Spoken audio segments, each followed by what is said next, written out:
Okay, pag-usapan natin common objections ng mga client natin o yung mga prospect natin.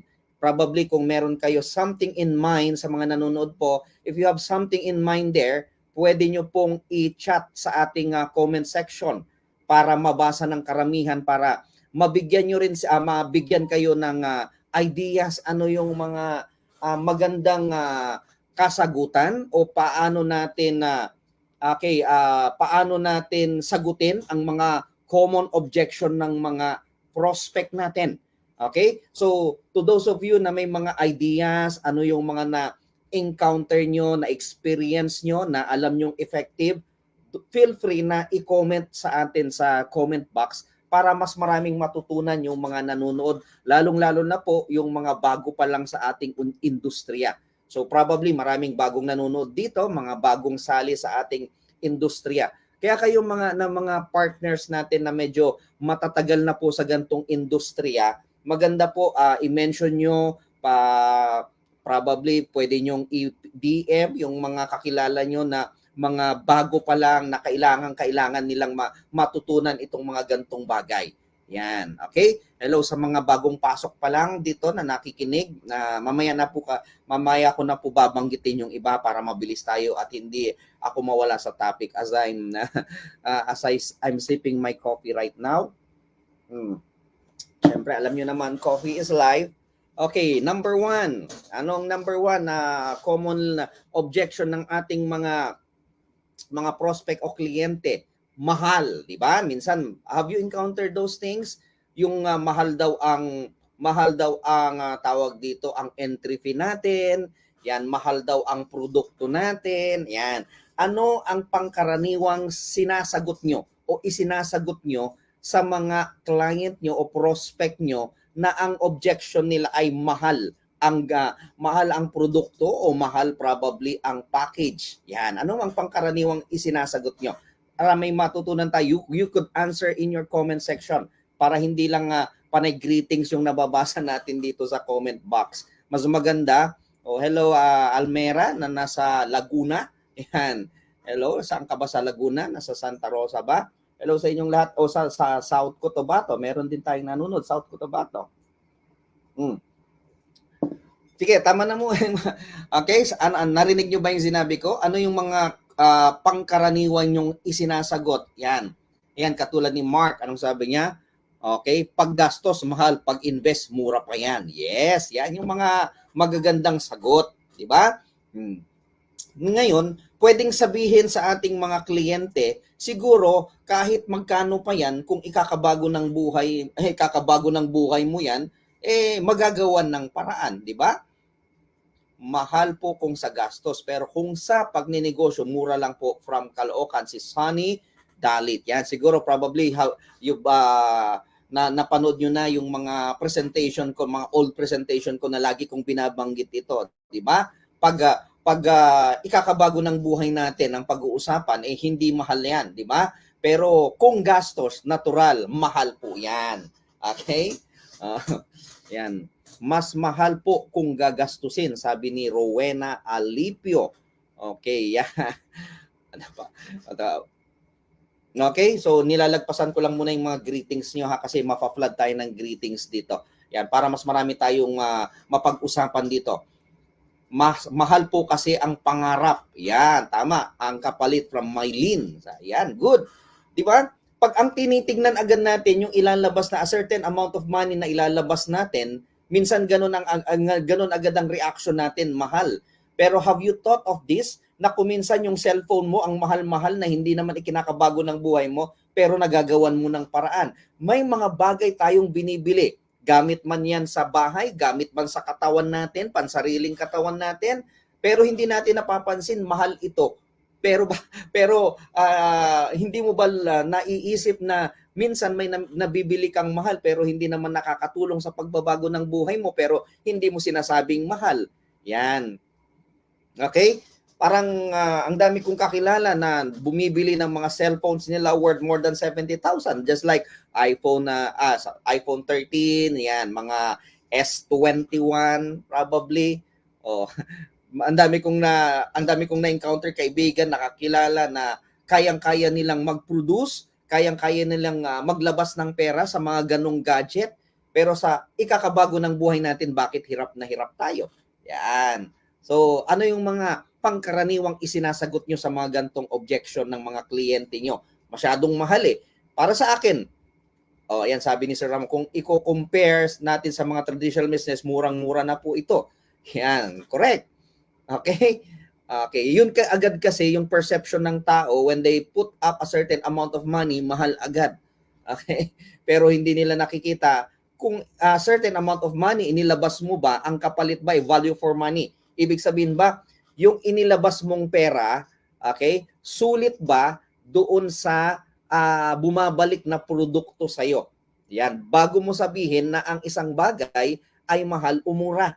Dapat titingnan mo ano ba yung kapalit. Ano ba yung kapalit ng ilalabas mong pera? O, di ba? Pag ang kapalit naman ng ilalabas mong pera, you have products, di ba? O may kaakibat na negosyo, may produkto nang bumalik, binigay sa iyo, more than what you paid for, tapos may kasama pang negosyo, probably para sa akin hindi mahal to. Okay? Mura to. Kasi bakit? Yung ilalabas mo one time, lifetime, pero ang kaakibat noon ay pwede kang kumita ng milyones. Masasabi mo bang mahal? Not unlike pag ikaw ay sabihin natin nagbukas ka ng tindahan mo, sari-sari store mo, pag naglabas ka ng certain amount of money na kapital mo, o pag naubos yung produkto sa tindahan mo, what will you do? You will replenish it, pero maglalabas ka pa ulit ng kapital. Not unlike here, one time yung kapital mo, one time na ilalabas mo yung ganong halaga, certain amount, pero yung kita mo is lifetime. may probability na pwedeng araw-araw kumikita ka without you doing the business. Kasi dito may leverage tayo. That means may mga kakilala ka, kaibigan ka, under you na ginagawa yung negosyo, okay, as they do the business, ikaw nasa bahay lang, still, you're earning. Oh, meron bang ganong senaryo pag ikaw ay may tindahan? Wala, 'di ba? 'Yun yung mga bagay na hindi naiisip ng iba. Yan. Pero i-simplify lang natin. Okay, kahit gaano man kalaking halaga 'yan, kung alam mo naman na ikakabago ng buhay mo, ikakayaman mo, ikakabago ng buhay ng pamilya mo, lahat 'yan pwedeng gawan ng paraan at hindi mo masasabing mahal. Yan. Okay, let's move on para hindi tayo maubusan ng oras. Ano pa? I don't want networking. That's a scam. Oh, naka-encounter na ba kayo ng mga ganyang mga prospect nyo, kliyente nyo?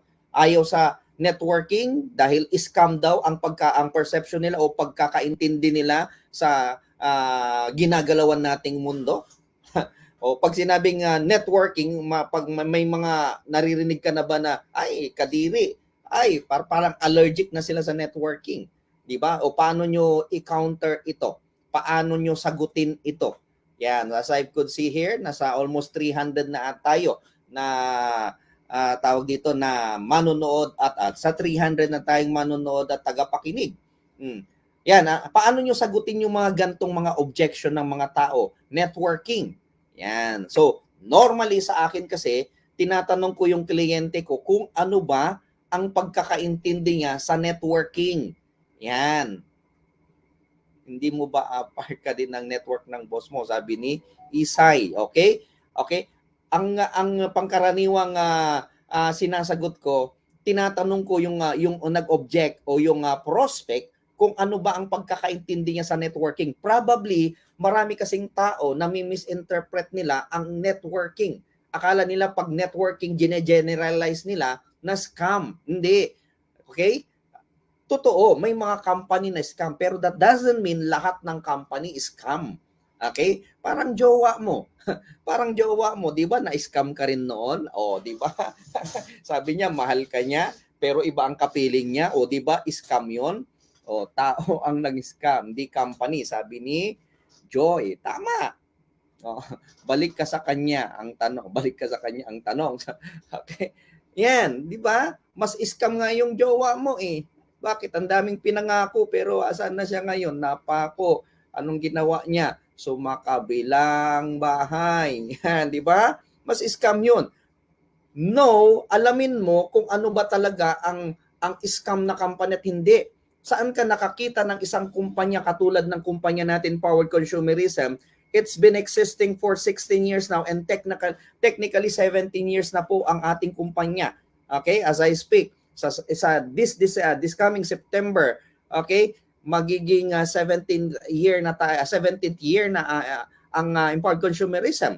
Pero bakit hindi pinapasara ng gobyerno? Bagkus dumating pa yung point in time na ang Empowered Consumerism was awarded as one of the highest taxpayers ng isang ahensya ng gobyerno, which is Bureau of Internal Revenue. Ayan, nagpapa-shoutout si JR Bagot Salazar. Bagot ba yan o Bagot? Ayan. Okay? So makabilang bahay, sabi ni. Okay. Tama, di ba?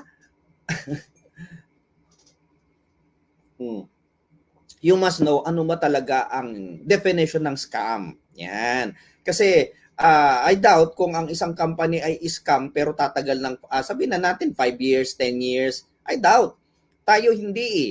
Actually, bukod sa 16 years na tayo, okay, namamayag pa po tayo, dumaan po ang pandemya. Actually, nandito pa ang pandemya, hindi umaalis. Pero nung kasagsagan ng lockdown, okay, ang dami pong tumiklop na network marketing companies, pero tayo namamayagpag.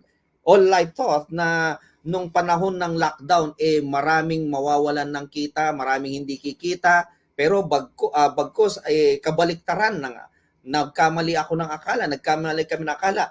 Nung panahon ng tawag dito, total lockdown, marami pang mas malaki ang kinita. Okay, may mga kabataan, all walks of life, hindi nakapagtapos ng pinag-aralan, high school pa lang, 'di ba? Yung iba from different walks of life, galing sa employment, yung iba kapwa ko artista, 'di ba? Okay, tapos sasabihin mo scam. Actually, bukod doon, okay, for your information, if ever may mga nanonood dito na mga hindi pa part ng Empowered Consumerism, probably you are a friend of someone here sa Empowered Consumerism. Let me tell you, guys, hindi po scam ang Empowered Consumerism. Dapat na isara na to noon pa. Pero bagkus tingnan nyo marami pa ditong mga prominenteng tao, tama ba ako? Prominenteng tao na sumasali at naniniwala sa industriya o sa sistema ng Empowered Consumerism. Okay. Ang dami po. Okay, makikita niyo naman sa post yan. Right now po, okay, Nino Brian Bibe, is watching with us. Hello there. Okay, katulad ngayon, if you happen to know tawag dito si Angel Jones na model po ng Century Tuna, okay? And apakapogi daw. Yan, mana lang sa'yo. Nino Brian Bibe. Okay, bukod kay Angel Jones, sa mga hindi po nakakakilala, okay, siya po ang mother ni Tony Labrusca na ating partner na rin sa OVI. Okay? And proud to say na sila po ay downline ko. They're under me. Yan, actually almost every day kasama ko sila almost every day. Katina actually she just chatted me again, itong si Angel, na meron kaming kakausapin na isang matataas na tao. Actually the previous day, that was Tuesday, ang mga kausap ko, nagulat ako, mga bilyonaryong tao. Yan, bilyonaryong tao na kukuha ng mga insurance from us. Imagine that. Ako nga nalula sa mga kausap ko. We went to Makati na hindi ko alam without me knowing, kasi pinakilala lang sa akin under ito kay Angel na panay mga negosyante, mga bilyonaryong milyonaryo na taga Dasmariñas, taga Forbes, taga Urdaneta, sa village dito sa Makati. Okay? Kung itong mga taong ito nga naniniwala sa sistema natin, okay, bakit ikaw na kung sino pa yung mas nangangailangan ng karagdagang kita, sila pa yung negatibong mag-isip. Samantalang itong mga mayayaman na ito, open sila sa gantong industriya, open sila sa gantong oportunidad. Yan na lang ang isipin nyo. Okay? So much for that. Okay, tuloy natin. What if I can get my money back or ROI?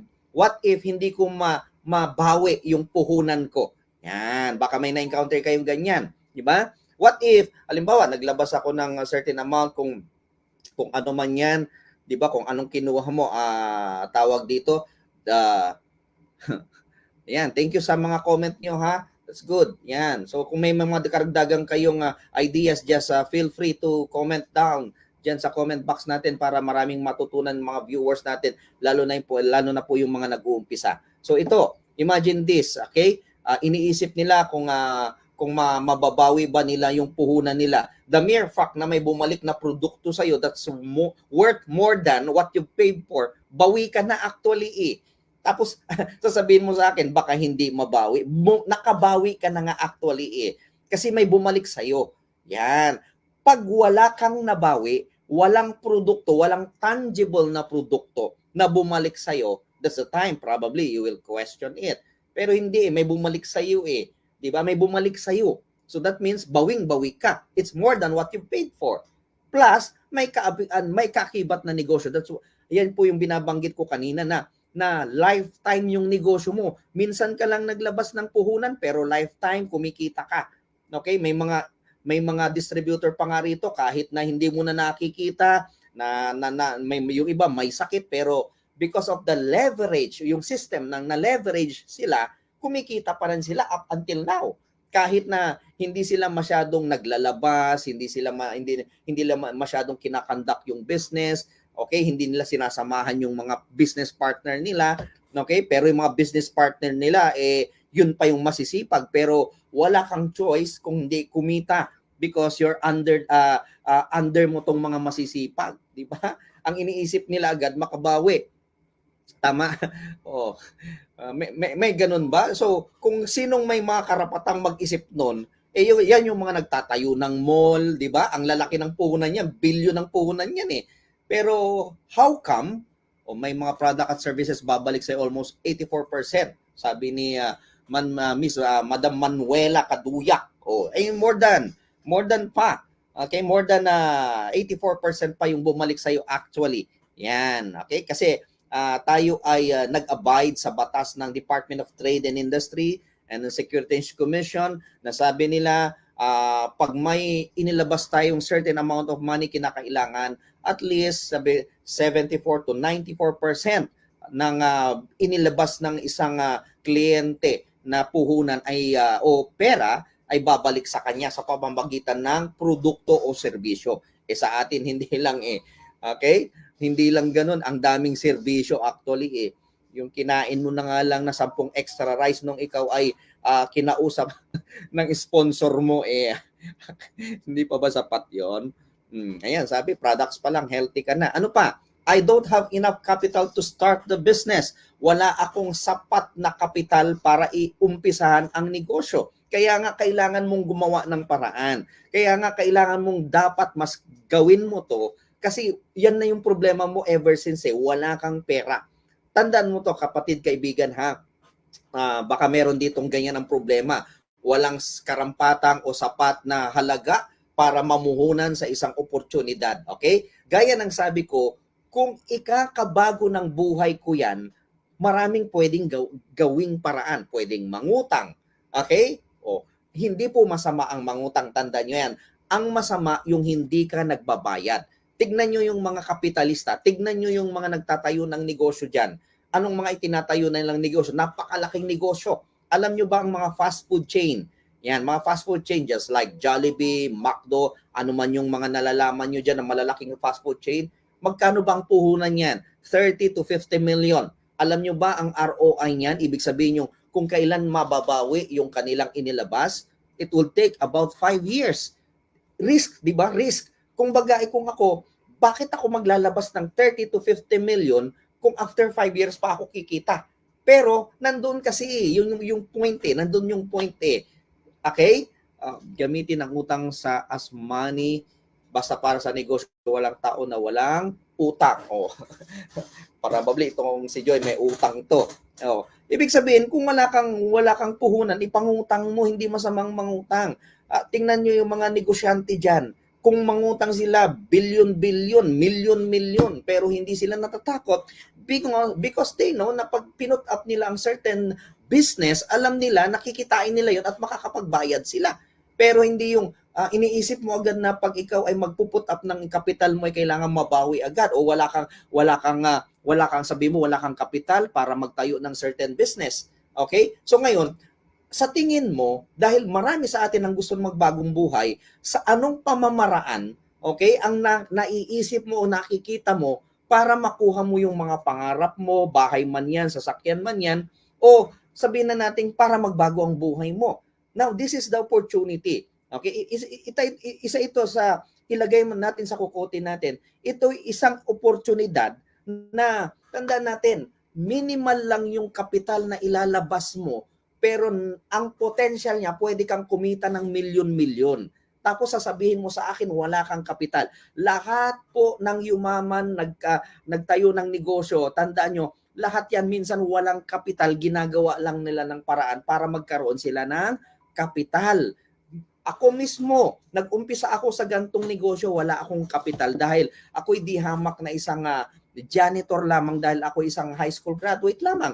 Pero hindi ko ginawang dahilan yon para hindi pumasok sa isang oportunidad na may puhunan na kasing laki ng ganito. Bagkus ginawan ko ng paraan para makalikom ako ng ganong sapat na puhunan para alam ko kasi na ikakabago ng buhay ko at mababayaran ko rin naman. Bakit natin pinoproblema ang kapital?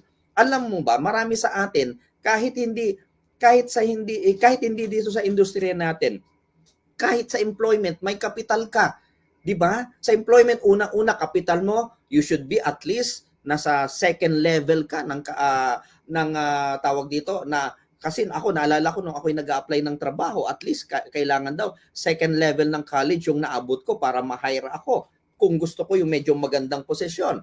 Kaya nga ang nagiging posisyon ko lang ay janitor kasi doon lang ako doon lang ako pasok eh. Kasi hindi naman ako high school graduate lang ako eh. Imagine that. Sa pagiging empleyado, kung magkano man lang yung minimum, sabi natin 600 na lang ang per day ang minimum mo. Pero anong kailangan puhunan mo? Kinakailangan makapagtapos ka ng pag-aaral. Eh ang pagtatapos ng pag-aaral, magkano ba gagastusin ng pamilya mo diyan? O ito pa, pag ikaw ay tawag dito, inilakad mo, inayos mo yung requirements mo kung ikaw ay nakapagtrabaho, magkano ba yung gagastusin mo doon? Yan, kung sangkater ba, SS, kung ano-ano man yan, di ba? Ano pa? Mga pamasahe mo, baon mo, araw-araw, pamasahe mo araw-araw.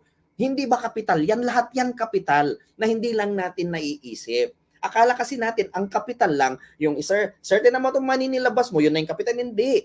May kapital ka pa na ginagawa as an employee. Pamasahe mo, baon mo araw-araw, kapital yun. Okay, ako po, grade 11 lang po ang natapos, hindi po nag-aral ng grade 12. Sabi ni, Panat Alma, okay? Yan, sabi ni, yan, si Marilu Soriano, sabi niya, sumakay ka ng bus. Yan, ano yung bus? Benta, utang, sanla. Benta, utang, sanla. So, let's move on. I'm too shy. Mahiyain ako, kaya hindi ko magawin negosyo. Actually, for your information, yan yung number one dilemma ko o problema ko nung nag-umpisa ako sa network marketing way back 1997. Okay, bakit? Kasi mahiyain ako. Yan, mahiyain po ako. Ngayon, syempre, hindi nakita. Natural, bakit? Na-overcome ko na yon. Okay? Pero when I was just starting as a network marketer, sobrang mahiyain po ako. Okay? Sa mga hindi po nakakalam, even you ask yung mga tawag dito, yung mga kamag-anak ko dito sa company, syempre si Sir Jan, Christian Enrile, he is my first cousin. Yan, tanong nyo sa kanila, mahiyain po ako. Pero because of this industry na ginagalawan namin, na-overcome ko po yun ngayon. Yan, kasi sabi nga, para kung gusto mong talagang magbago yung buhay mo, kung gusto mo talagang kumita, kinakailangan may self-confidence ka. How could you become successful in a business na wala kang lakas ng loob, wala kang self-confidence? Yan, na mahiyain ka. Okay? Uy, Guban Bandola, Bangkok, Thailand? Nasa Thailand ka ba? Nasa Thailand ka, sure ka? Okay, ano pa? Kaya huwag mong isipin na mahiyain ka. Ma-overcome mo yan, honestly speaking, at kailangan mong i-overcome yan. Kasi kahit sa ang industriya, kahit sa ang larangan, kahit sa employment, pag mahiyain ka, it will be hard for you. Sabi ni Almam, Same po, mayayain din daw siya. O, ako ay merong inferiority complex. Okay? Kung hindi mo yun alam, Alma, yun ay pinsan ni sports complex. Okay? Nahiyang mangutang para mag-business pero hindi nahiyang maningil. Okay, parang gano'n, no? O, yes, wag na magnegosyo kung ayaw mo naman mamuhunan, sabi ni Christina. Okay, tama. Saan ka pupulutin kung ganyan mahiyain ka lagi? Okay, kakabago ng buhay mo. Dapat you should have your self-confidence. Okay, binibilisan ko lang guys ha. Anong oras na ba sa atin? Okay, 7:30. I don't have acquaintances to invite o wala akong maimbitahan. May mga na-encounter na ba kayo? 3 months ka na dyan sa Bangkok, JP. I-chat mo ako, may sasabihin ako sa iyo JP. Okay? May bibilin ako diyan. Okay. Si Madam Jane Fernandez ng Davao City. See you next week. I'll be there in Davao by September 3. Yan, September 2 nasa Jensen ako, September 3 Davao, September 4 Panabo City. Okay. See you there sa mga taga Davao and Jensen. Wala akong maimbitahan kasi wala na ubos na yung kakilala ko. Actually, isa rin sa problema ko to because actually hindi naman ako taga Manila. Okay? Laking probinsya po ako, laking Pangasinan po ako. Okay, dumating po ako dito sa Manila way back 1995 nung nag-migrate ako dito and I was invited sa gantong industriya 1997. Imagine this, sino bang kakilala ko rito? Meron syempre pero kukunti. Bakit? Karamihan ng kamag-anak namin nasa norte. Wala akong kakilala, walang kaibigan. So anong ginawa ko? Because yung business natin, you tend to talk to a lot of people. Okay? Actually, dito sa negosyong ginagalawan natin, kung sino pa yung hindi mo kakilala, sila pa yung higit na naniniwala kaysa yung mga kakilala mo na mga walang kwenta, na tawag dito, imbis na tulungan ka para magbago ang buhay mo, tinutulungan ka pang lalong bumagsak sa buhay. Bakit? Walang ginawa kung hindi, dito, kailan po dito sa Naga Camarines Sur? Hindi ko po alam sa so far kasi wala pang naibibigay sa aming schedule dyan sa Naga and Albay o sa Legazpi. Wala pa pong naibibigay sa amin. Probably kung sa mga leaders nyo ay makapag-request sila sa amin, yan, at makita namin there's an ample amount of attendees yan na hindi naman sana malugi kasi ang laki ng ginagastos namin sa pagbiyahe, airfare na lang, hotel, pagkain pa, di ba, mga bayad pa sa mga travel, sa mga land travels kung saan kami naroroon, malaking halaga po yan. Okay, tapos ang aatin ng mga 15 lang, hindi po yata value for money. Kumbaga kung if you think of tawag dito, pag ikaw ay negosyante. Tama po sir, thank you po. Lagi diyan kayo. Yes, JP ha, i-chat mo ako. May sasabihin ako sa iyo. Yan, hindi ako naniniwalang wala kang maimbitahan. Ako ay tawag dito, ganyan din ang problema ko pero hindi mo pwedeng sabihin sa akin na wala kang maimbitan. Ang totoo diyan, ayaw mong mag-imbita, tamad ka. Yan, kasi kung walang maimbitan, imagine this, nagfe-Facebook ka nga. Okay, maximum meron kang 5,000 na friends diyan. Kung lahat yan hindi naniwala, wala silang karapatang maging kaibigan mo pag ipag-unfriend mo na lang yan, di ba? Dapat yung totoong dito sa Bacolod, possible ba mo? Yes, may mga pumupunta po dyan sa Bacolod pero ako wala pang schedule na ibinigay sa akin for Bacolod. Kasi when I went to Iloilo, Iloilo lang po, hindi ako pinapunta ng Bacolod kasi hindi na ako sinabihan na pumunta ng Bacolod ng mga leaders from Bacolod. Parang nagkataon may mga sarili silang event kaya sayang naman. Si Aaron tumatawa. Okay, kaya hindi ako naniniwalang walang maimbitahan. Ang Facebook, you have a lot of friends there. Okay? Ganito na, there are billions of users ng Facebook tapos sabihin mo wala kang maimbitahan. Yung technology na nga na ginagawa natin, tingnan mo without this technology na ginagamit natin ngayon, at tingin nyo ba mas mamamayagpag tayo sa negosyong to? Baka kung kailan ka pa pwedeng may makausap, aantayin mo pa yung mga kaibigan mo na galing sa ibang bansa para makausap mo, masharean mo ng ating oportunidad na nakita mo at nakilala mo. But because of the technology that we have, isipin mo, ngayon pa lang, iba't ibang sulok ng daigdig tayo na ron, but we have this platform ngayon na natututo tayo, nakakapag-aral tayo. Sabi ni Juliana, malapit niya nang i-block lahat. Sige, ang totoong kaibigan, tutulungan ka, sasamahan ka, 'di ba, sa isang bagay na alam naman na ikakabago ng buhay mo. Ngayon, kung hindi sila tutulong, huwag kang manghinayang na tanggalin sila sa friends list mo. Yan, bakit? Mga marites lang pala sila sa buhay mo, di tanggalin mo na. Ano pa, I'm not good in speaking, hindi ako magaling magsalita. Actually, hindi naman kailangang magaling kang magsalita. Natural, pag nag-umpisa ka pa lang, hindi mo pa ma-share lahat. That's why you need to learn. Okay, kaya nga may mga trainings tayo, may mga NECO, may mga ECAP, may mga leaders training, para matuto kayo. Pero that doesn't mean bagong sali ka lang, marunong ka na agad. Ako, it took me a lot of time. How many years bago naging ganto, di ba? Sir Bong, may office na pala sa Dipolog City. Yes, lugar mo yun. Okay, sige JR, hindi ko naman tinatanong. Galing ako doon, I was able to open up the new BCO doon sa Dipolog City. Yan. So wag mong isipin na kailangan magaling kang magsalita. Basta alam mo lang ipaliwanag ang ating sistema, enough. Bakit? Kaya nga diyan papasok yung sinasabing ABC rule, 'di ba? Tatawagin mo si upline, yung upline mo ang magpapaliwanag doon sa prospect mo, habang ikaw, dahil bago ka pa lang, ay nag-aaral ng ating negosyo. Wala ka namang makikita, bagong panganak, doktor agad. Ang doktor nga, 10 taon, 12, 13, 14 years, mag-aaral yan bago maging ganap na doktor. So, ganun din tayo. Na-miss daw umuwi sa Dipolog ni Alma. Say, umuwi ka na. There's so many fish in the ocean, sabi ni Theody. Tama.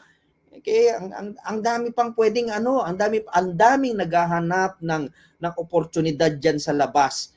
Tamad ka lang maghanap. Ngayon sabi mo, sino? Hahanapin mo sila, wala namang lalapit sa iyo, di ba? Kailangan mong hanapin 'yan. Okay? Hope may natututunan kayo. Ano pa? Nasubukan ko na 'yan. Okay, na ilang beses na akong nakasali sa ganyang industriya. Wala naman nangyayari. The question is, ano bang ginawa mo para may mangyari? Ano bang ginawa mo para para magkaroon ka ng resulta? Baka mali yung ginawa mong sistema. Baka kulang ka sa hataw.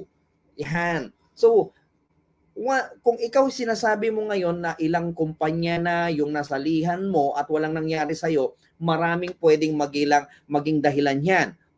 Pwedeng baka yung kumpanya na sinalihan mo hindi naman kagandahan.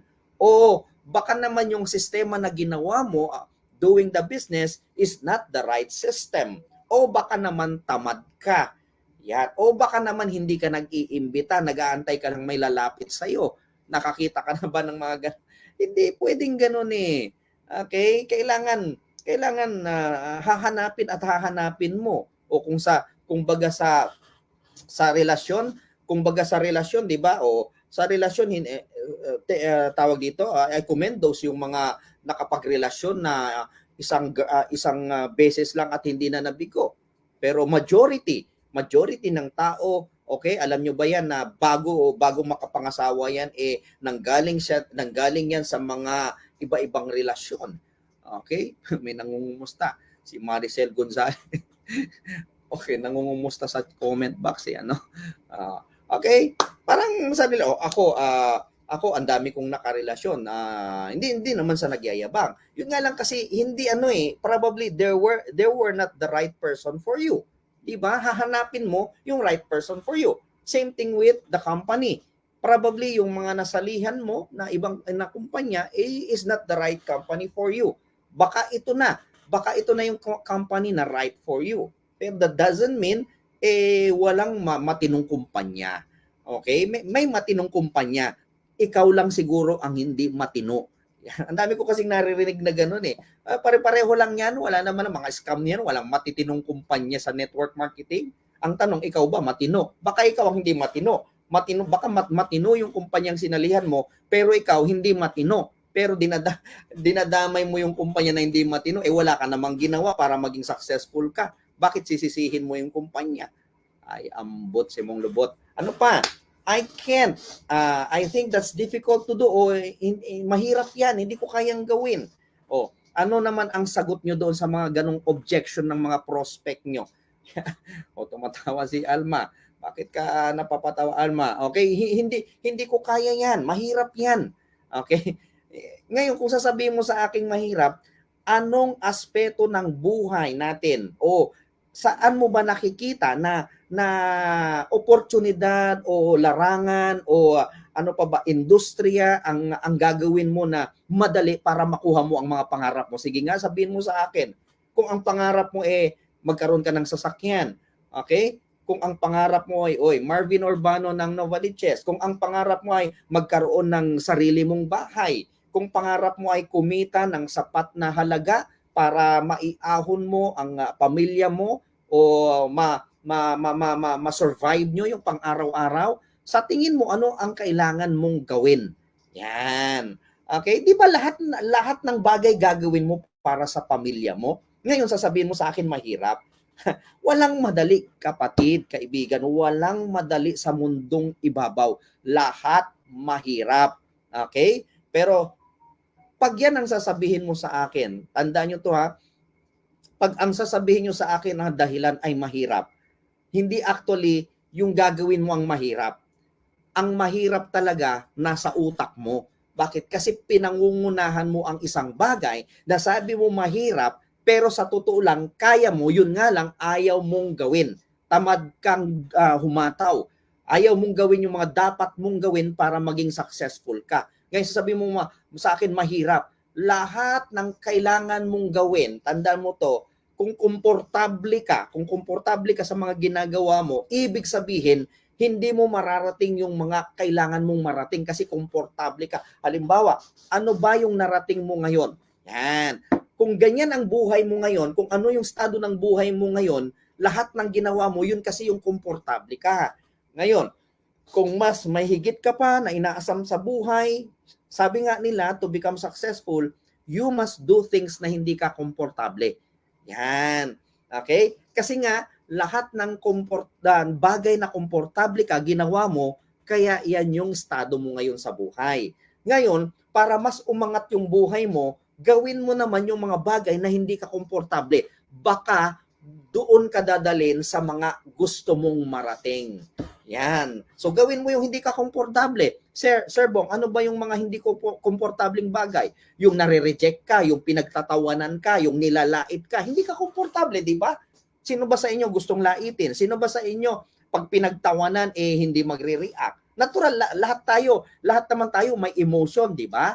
Yun nga lang, kailangan, di ba, gawin mo to, harapin mo kasi ang nakataya dito, ang kapalit nito pangarap mo. Kung ang pangarap mo sasakyan, bahay o income na gusto mo, malaki ang kapalit nito. Okay? Okay, mahirap makuha to. Sasabihin mo, ay ang hirap mag-network huwag mong gawin ito, mahirap ka naman na talaga So, ibig sabihin, magpapakahirap ka na rin lang, siguraduhin mo doon sa nagbabago na buhay mo. Lahat naman mahirap. Tandaan mo to kapatid, kaibigan, mahirap maging mahirap. Mahirap din maging mayaman. Pareho lang na mahirap. Uulitin ko ha, mahirap maging mayaman, mahirap din maging mahirap. Parehong mahirap. Magpapakahirap ka na rin lang, siguraduhin mo doon sa nagbabago na ang buhay mo. Kasi pareho lang naman ang effort na gagawin mo at ilalabas mo. Magpapakahirap ka na rin lang, doon na sa payaman ka at nagbabago na ang buhay mo. Ano pa? So, ang tawag dito, malayo ang opisina. Yung iba nga nag-abroad marami nga dito sa mga viewers natin ngayon nasa ibang bansa na iniwan nga ang mga pamilya nila rito. Tandaan nyo to. Tandaan mo to kapatid sa mga nakikinig dito. Kahit gaano pa kalayo yan, kung ikakabago naman ng buhay mo, ikakabago ng buhay ng pamilya mo, di ba, you need to sacrifice. That's the main thing. You need to sacrifice. Kung gusto mo kasi malapit, yun yung komportable ka kasi malapit. Pero kailangan mo talagang mag-sacrifice. Kung kailangan lumayo ka. Kung pansamantala lang naman yan. Hindi naman habang buhay, lalayo ka. Tama? Ano pa? It won't last long. Hindi magtatagal yung kumpanyang yan. Magsasara din yan. Honestly, sa mga nagsasabi niyan, totoo yan. ang office po sa main office, alas 9 araw-araw, sarado na. Kaya araw-araw kami nagsasara. Okay? Oh, hindi magtatagal yan. Marami na pong nagsabi niyan. Okay? Some of it are part of our company. Hindi magtatagal tong company to. Good news. Sila yung hindi nagtagal. Okay? Ah, hindi nagtatagal. Matagal na naming naririnig yan eh. Okay, unang taon, ikalawang taon, ikatlong taon pa lang ng kumpanya, naririnig ko na yan eh. Hindi daw magtatagal ang kumpanya eh. Oh, pero sila yung wala na. Sila yung hindi nagtagal. Hindi ko na sila nakikita eh. Sila yung hindi nagtagal. Umabot tayo sa 370 kanina. Okay. I'm busy. I don't have time for that. Marami akong ginagawa. Okay lang maging busy ka, kapatid, kaibigan. Kung yung kinabibisihan mo naman kinakabago ng buhay mo. Ang problema, yung kinabibisihan mo kinakabago ng buhay ng ibang tao. Paano pa magbabago ang buhay mo kung busy ka sa mga bagay na ikinakabago ng buhay ng mga ibang tao? Paano naman yung sa pamilya mo? Yan. Okay? Lahat naman busy eh. Sabi dito, most people are skeptical of what I do because society has taught us to look for jobs, not opportunity. Yan, kasi mas madali sa kanila, yung kinsena, katapusan, sigurado na. Yung kinsena may tatanggapin, yung katapusan may tatanggapin. Yun yung gusto nila. Madali. Bakit? May siguradong kikitain. Okay? Pero ilang taon mo gagawin yan? Okay? Hanggang kailan mo gagawin yan para makuha mo yung mga pangarap mo o ikabago ng buhay ng pamilya mo? Hanggang ilang taon mo gagawin yung ganyan? Yung kinsena katapusan. Yung ibang natapos na rin sila eh. Hindi pa nagbabago buhay ng pamilya eh. Natapos na rin siya. Bakit? Binawian ng buhay. Inabutan ng kinsena, katapusan, pati siya natapos na rin. Tama? Tama ba? Sa mga nagko-comment yan, thank you ha sa mga comments nyo. That's yun yung maganda kasi maraming natutunan yung lalo na yung ibang nakikinig din dito. Yan, sa mga experiences nyo. Yung mga ibang people, ibang tao, skeptical sa mga ginagawa natin. Kasi mas komportable sila na maging empleyado. Yung kinsena katapusan, may tinatanggap silang sigurado. Yan, okay. Ako nga sabi ko, doon sa mga kaibigan ko na mga empleyado sabi nila, ayaw ko yung ginagawa mo kasi walang sigurado sa kinikita nyo eh. Kaya oo nga sabi ko naiinggit ako sa inyo kasi kinsena, tanggap ka ng sweldo mo, 15,000. Katapusan, 15,000. Kinsena, 15,000. Katapusan, 15,000. Kinsena, 15,000. Katapusan, 15,000. Hanggang kailan yun? Sa akin minsan, di ba? Minsan kikita ako ng ganun. Halimbawa, sample na lang. Minsan kikita ako ng 100,000 isang buwan, tapos biglang magiging 150 sa susunod na buwan, tapos bababa na naman, magiging 90,000 sa pangatlong buwan, tapos tataas ng 200,000 sa pangapat na buwan, tapos bibigla babagsak naman ng 100,000 sa panglimang buwan, di ba? Ang nakakabwisit kasi hindi sigurado mas gusto nila yung kinsena, 15,000, katapusan, 15,000, kinsena, 15,000. Ibig sabihin, yung effort na ginagawa mo hanggang doon na lang. Paano kaya pag may nangyari sa'yo? Yan. Paano kaya? Wag naman sana. Maaksidente ka, magkasakit ka. Yan. Baka hindi mo naabutin yung kinsena, katapusan mo na rin. Di ba? So, sa mga nanood po, nakinig dito sa ating episode natin ng handling objections. Ngayong araw na to, maraming salamat sa pag-aantabay niyo sa pagiging part ng ating training. Okay? Maraming salamat sa inyo. Though marami pa tayong pwedeng pag-usapan, yun nga lang time forbid. Uy, umabot tayo ng 400 Nakita ko yun. God forbid, yung may maduda sarili. Talagang dami pang dami pang mga comments. Sige, comment lang kayo. Ako ay tawag dito, tapos na po sa aking tawag dito, topic. Good morning, to God be the glory. Yan. So, maraming salamat sa mga nahirapan ka na nga, ayaw mo pa humanap ng magandang opportunity. Sabi nung, grabe, thank you so much, Sir Bong. Thank you, Joanne Silva. Yan, thank you, Sir Bong. Maraming salamat sa inyo. Okay, till our next episode. Okay,